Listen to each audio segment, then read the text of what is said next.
Itu bisa ditutup dengan makan mie instan.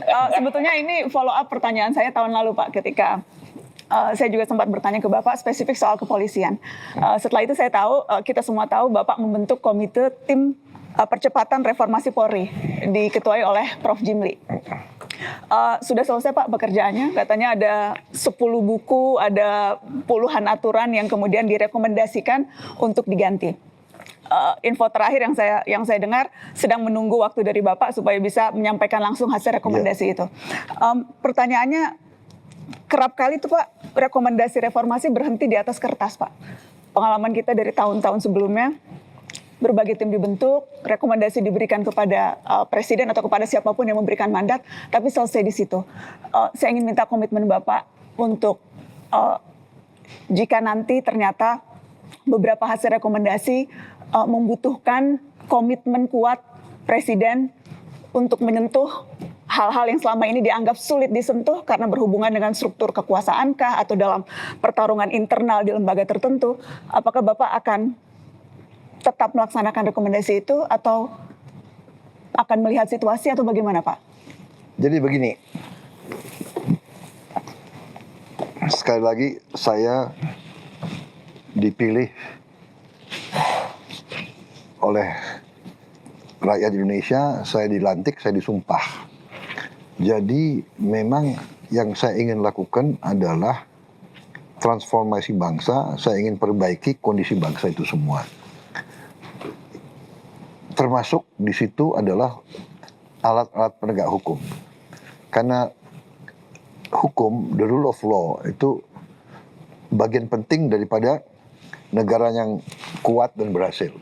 Ya. Jadi yang saya katakan adalah hasrat untuk memperbaiki semua lembaga, termasuk kepolisian, itu tidak semata-mata harus dari suatu komite reformasi. Tapi komite reformasi adalah alat bantu yang sangat penting.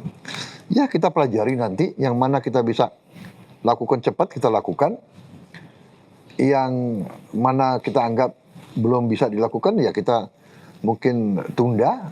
Ya kan, nanti ada banyak argumen, ya kita lihat nanti. Kita akan ambil keputusan yang rasional. Tapi bahwa negara butuh lembaga-lembaga penegak hukum yang profesional, yang bersih, yang tidak korup, yang penuh integritas, itu mutlak. Jadi kalau saya serius terhadap sumpah saya, ya saya harus memperbaiki kondisi-kondisi yang tidak baik itu, termasuk kondisi-kondisi di lembaga-lembaga kita. Ya itu situasinya begitu, termasuk kepolisian.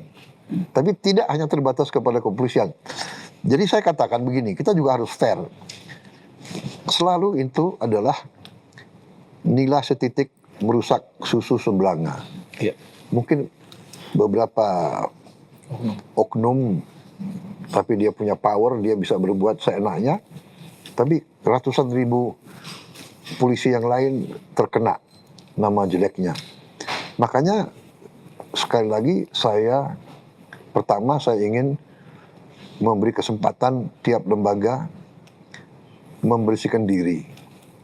Ini banyak yang tidak dipercaya orang, tapi dalam leadership kadang-kadang itu jalan yang terbaik. Ya, kita umpamanya lihat ada situasi seperti ini, sama juga mungkin audit ya.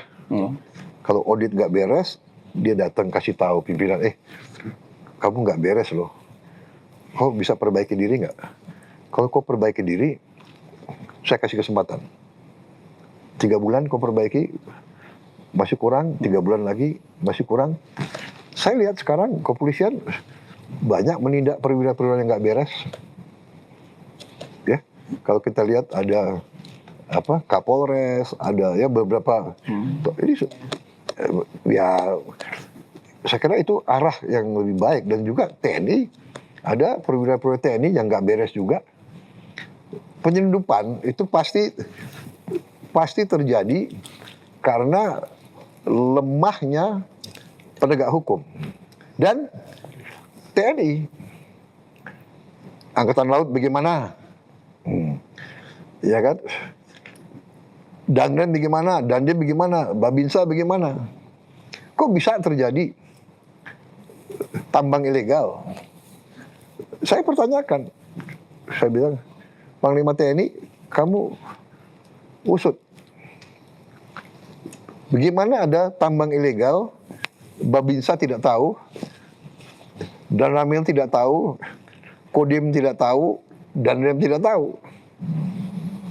Untuk apa kita punya pejabat seperti itu kalau dia tidak tahu atau tidak mau tahu tambang ilegal, perkebunan ilegal dan sebagainya, ya kan?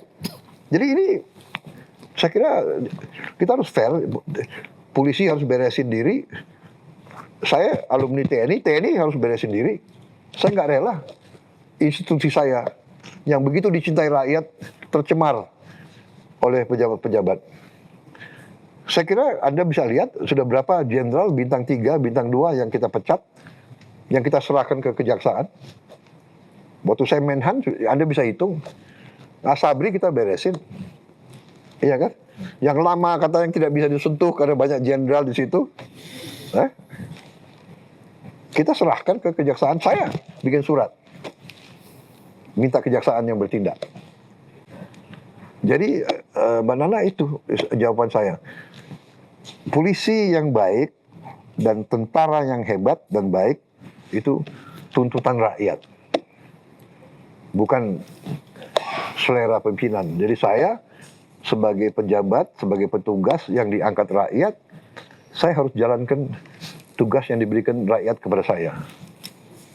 Jadi ini nanti kalau saya bertindak, kalau saya ambil langkah, ya saya yakin selain komite reformasi, tapi pendapat umum rakyat juga menghendaki itu, ya, menghendaki itu.